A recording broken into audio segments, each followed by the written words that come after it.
La persistenza della memoria, vivere il paesaggio storico è il tema della nona edizione delle giornate gregoriane che il Parco Archeologico ha promosso. Sì, il parco ha avviato da tempo una riflessione sulla manutenzione, sul restauro e sulla fruizione del paesaggio.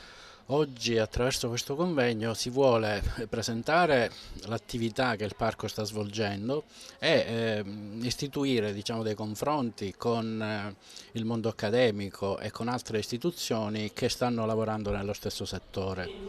L'obiettivo è quello di condividere delle metodiche appunto di gestione paesaggistica in un'ottica di uso sociale del territorio, quindi coinvolgendo le comunità cui i beni pertengono.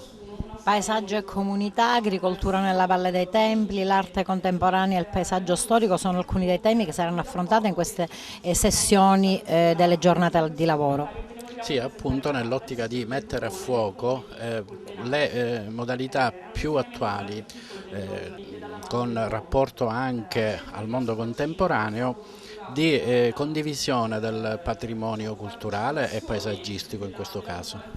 Il parco all'interno degli obiettivi che persegue rientra anche quello della consegna di una borsa di studio per gli studenti dei beni culturali.